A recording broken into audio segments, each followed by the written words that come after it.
How to check Instagram Reels history.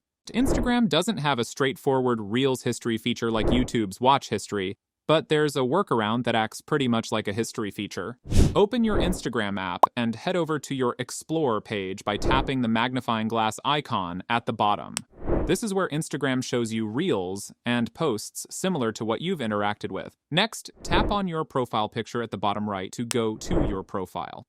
Then click on the three lines at the top right corner and select Your Activity. In Your Activity, tap on Interactions.